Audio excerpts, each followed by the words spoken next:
Bienvenidos a un nuevo podcast de Rodrick, mi compañero Adrián, como siempre, aquí a la vanguardia. Y hoy traemos un tema exquisito. Que yo quiero dejarlo como cápsula porque se ve complicado para algunos otros no, pero quiero hablar del futuro de los bienes raíces y en específicamente, y que creo que somos expertos, en la ciudad de Guadalajara, ¿no? Yo quiero dejar esto como una memoria a lo que va a pasar en el futuro, tanto con desarrolladores, como con inmobiliarias, como producto y con cliente. Buenos días a todos.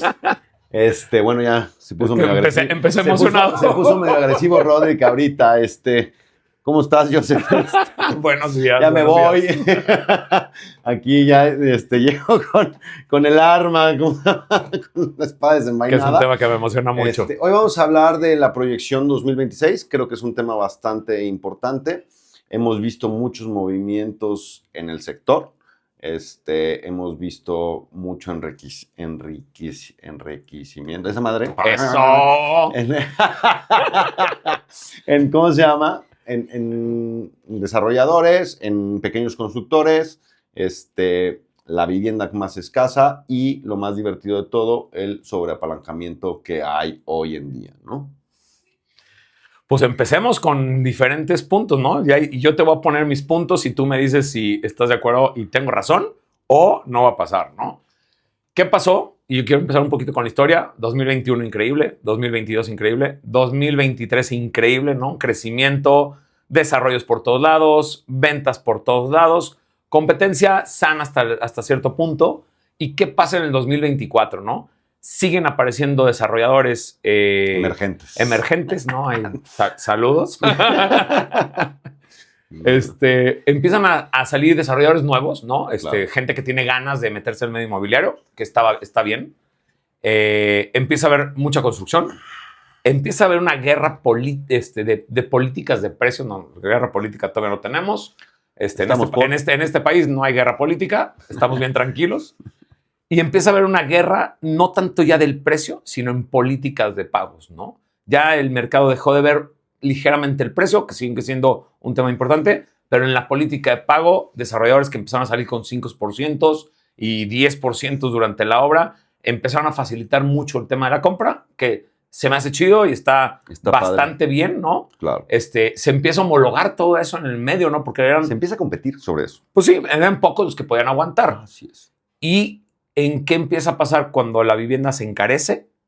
La política se ablanda y empieza a existir nuevos actores y hay costos, evidentemente, de tierra, de permisología, que también es parte de lo que sigue siendo parte de nuestro futuro, el tema de permisología. Pero creo que es un costo bastante alto lo que se cobra en la ciudad, que eso también afecta un poco a la vivienda terminada, ¿no? Y los tiempos. Estoy de acuerdo. A mí lo que creo que nos parte la madre a todos es que un proyecto inmobiliario se empieza a ejecutar 2 años antes de salir a ventas. ¿Por qué? Porque nada más se llevan 1 año en el tema de la tramitología. Estoy de acuerdo. Entonces, nada más para concluir la idea, todos estos factores, espérate, falta uno muy interesante.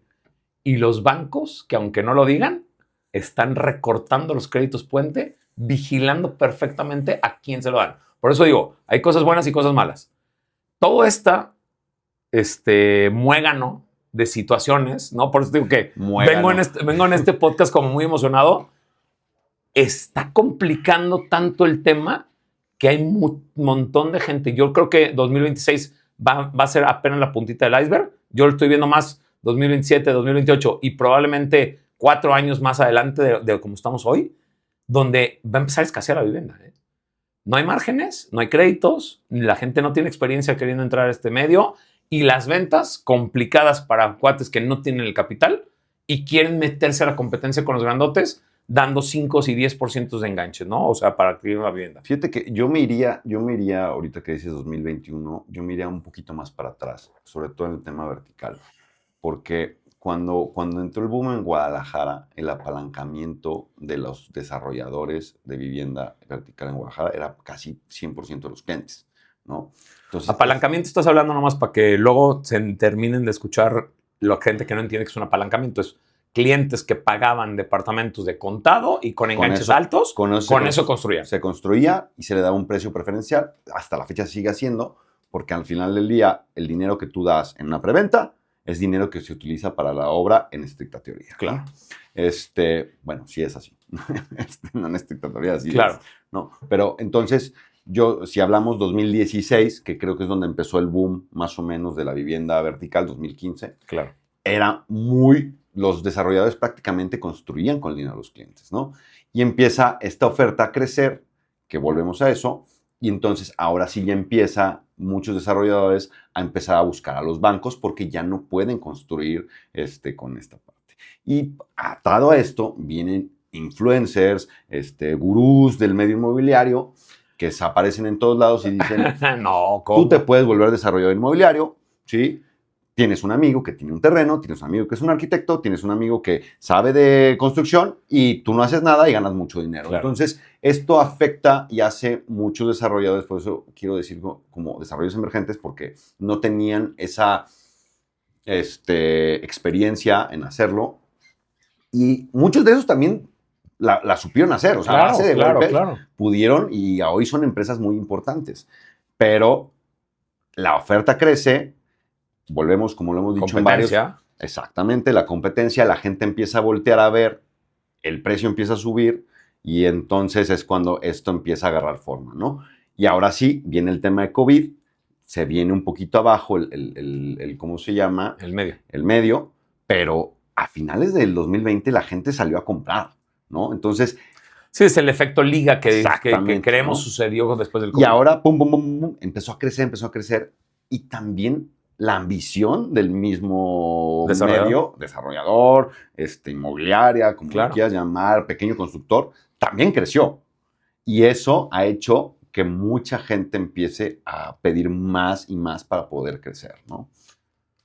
No, a ver, totalmente. Digo, es un poco el resumen histórico de muy buenas épocas, donde te acostumbras a estas muy buenas épocas con poco capital, digamos, no se le tenía que meter tanto. ¿Por qué? Porque los clientes prácticamente metían todo, que no está mal, ¿eh? O sea, luego muchas veces, y esto lo aprendimos hace 10 años, decirle al cliente que su dinero va a ser utilizado para la obra no tiene nada de malo. Para gente que nos ve que son inmobiliarios, porque luego dicen, luego los clientes también, me encantaba ese argumento. Vas a usar mi dinero. Vas a usar mi dinero para construir. Claro, por eso tú estás dando un precio especial. Es correcto. ¿No? Entonces, es un costo-beneficio. El de tú das un dinero, ya sea poco o ya sea mucho, y de acuerdo a lo que tú des, es el descuento o el beneficio que te van a transmitir para comprar una propiedad, que hasta el día de hoy sigue sucediendo tal cual. Y va a seguir sucediendo, ¿no? El tema del muégano que te platico, ¿no? Qué buenos eran los muéganos, ya no como.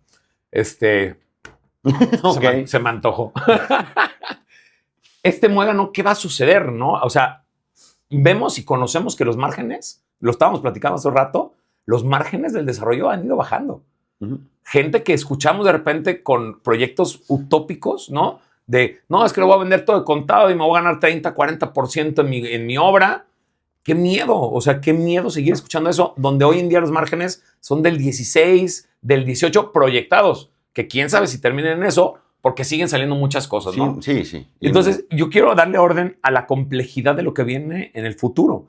Ojo, esta complejidad no es mala, ¿no? Esta complejidad es que sí se va a ver más complejo desarrollar para muchos en el futuro. ¿Por qué?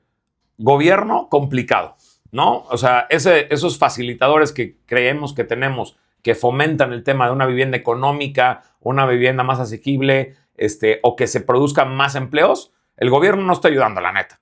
Y cada día lo veo más complejo el gobierno, donde tenemos proyectos metidos con desarrolladores desde hace 2 años y no salen. O sea, 2025, Adrián, tenemos 4 proyectos desde inicio de año con desarrolladores que no los hemos sacado y estamos hablando de septiembre. O sea, si salen bien las cosas, vamos a acabar saliendo este año para arrancar el próximo año con nuevos proyectos. Entonces, un gobierno complejo, ¿no? En el tema de permisología.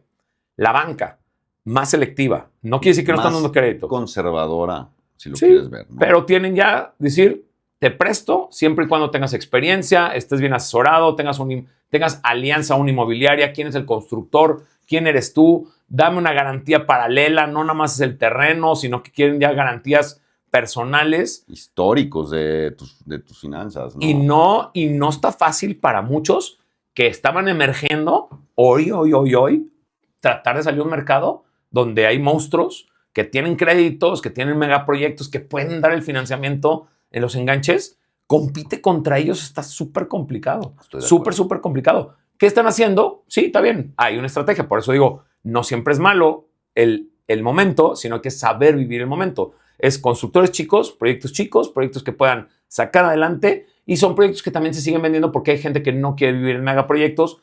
Los proyectos de uso mixto son proyectos muy buenos, pero hay gente que no le interesa vivir arriba de un centro comercial, ¿no? Ni que tenga oficina, ni que tenga hotel. Entonces, para proyectos chicos, desarrolladores chicos, con poca experiencia, sin créditos bancarios, porque no les van a prestar, es la neta. Aunque el banco les diga, sí, tú mete el expediente, sabemos que no están prestando a los bancos ahorita a proyectos que no tienen experiencia, no son viables, son complejos, el banco ya le está sacando. No, y a ver, hay personas, digo, yo he platicado con varios desarrolladores pequeños, que hoy en día sí tenían posibilidades sí tenían créditos con bancos, y hoy ya le están cerrando la puerta, aunque hayan terminado, hayan hecho todo. ¿Sí? ¿Por qué? Porque hay un factor de riesgo más alto de lo que se estaba viendo anteriormente, ¿no? Entonces, a lo que vas, y creo que esta va a llegar se está haciendo un embudo en un tema de competencia, en un tema, una limpia, no lo quiero decir así, pero vamos a empezar a agarrar la barredora. No digas purga, porque esa película es muy fuerte.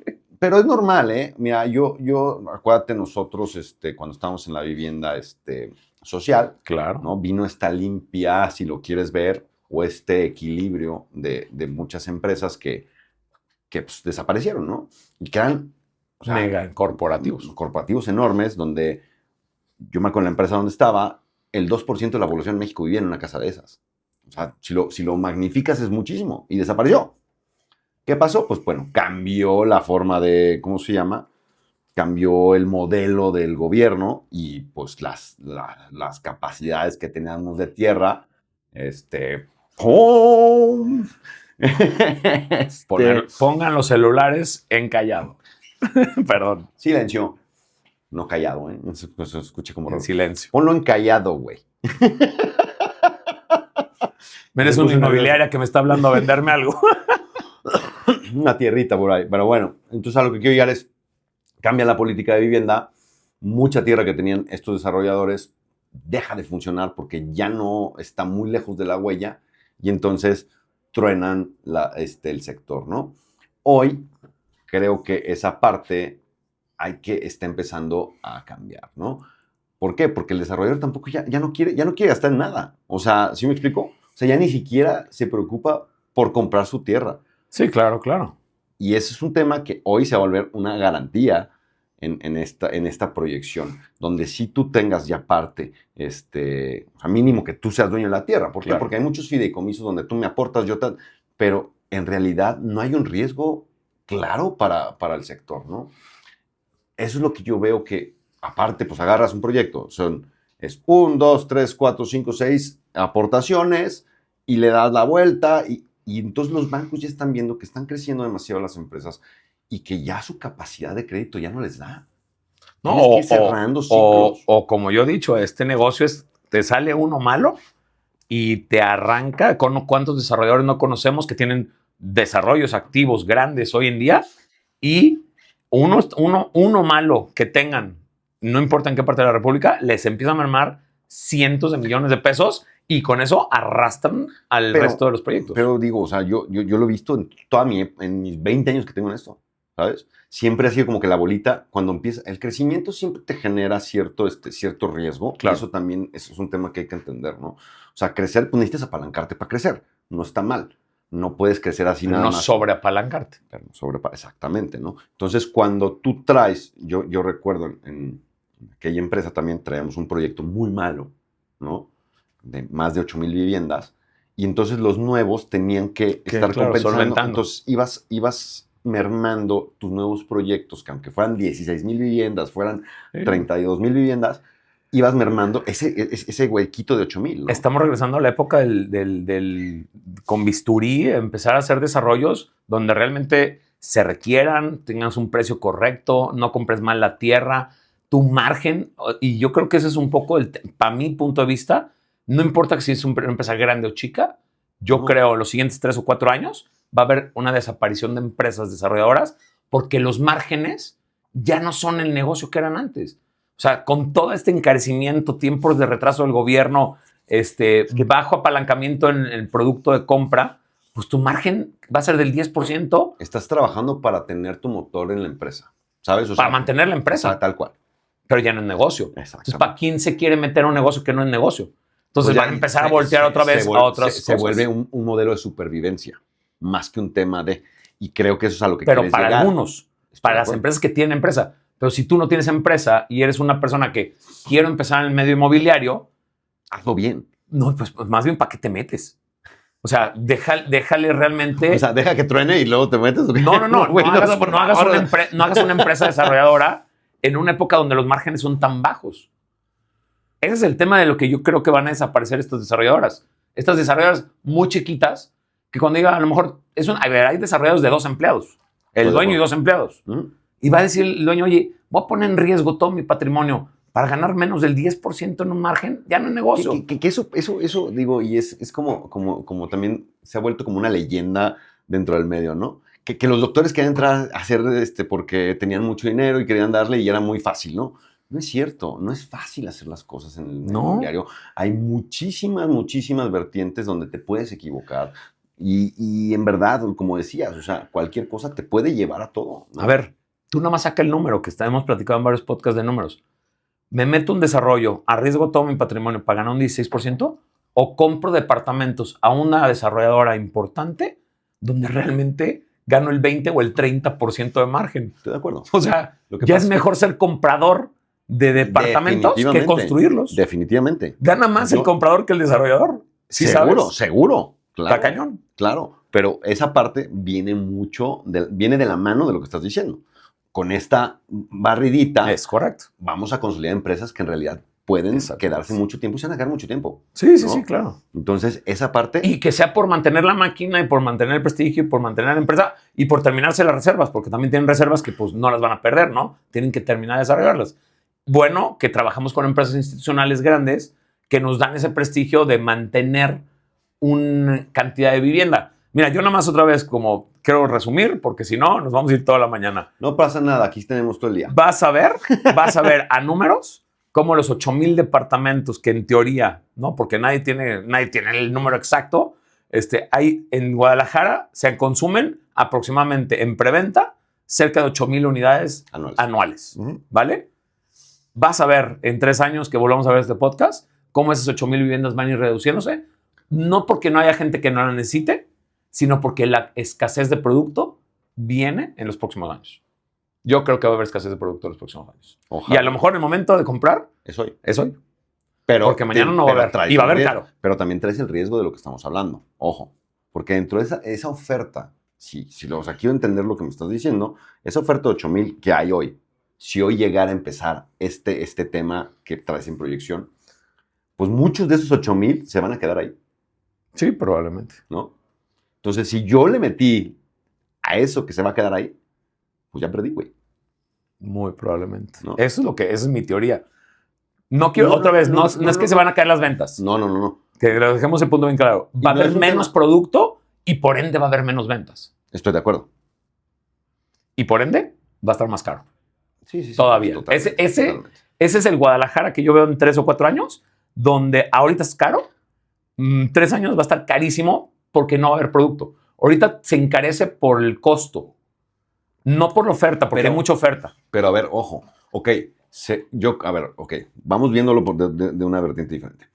Se va a bajar la producción de vivienda. Correcto. ¿No? Pero va a levantar la venta de vivienda que ya está terminada. Sí. O sea, el corretaje... Sí hay. El corretaje va a empezar a levantar mucho. Probablemente. Hay 4,000 inmobiliarias de corretaje en Guadalajara, ¿no? Entonces, ahí es donde todavía está más competido, pero ya no voy a decir nada porque la otra vez me inventaron la madre. Pero ese es el tema, güey. O sea, yo creo que va a levantar mucho la oportunidad de corretaje y pues, pero es una pancita, ¿no? Como en las ventas siempre hay panzas. No, los pools de renta también, que puede llegar a ser un buen negocio, pero bueno. Vamos cortándole hasta aquí Guárdenlo, porque creo que el tema es súper porque el señor en el interesante. 2029 lo vuelve a poner. Presidente. Gracias. Gracias a todos. Síganos. Este podcast estuvo muy interesante. Creo que van a pasar cosas muy interesantes en el futuro. Terminando el 2025, próximos meses vamos a arrancar 2026 y vamos viendo cómo va evolucionando el medio, ¿no? No hay que tener miedo. No, Hay que ponerse a trabajar y ser creativos. Al revés, porque vienen oportunidades interesantes. Sí. ¿No? Sigan este podcast en nuestras redes sociales. Muchísimas gracias a todos por escucharlos. Besos, bye y hasta luego.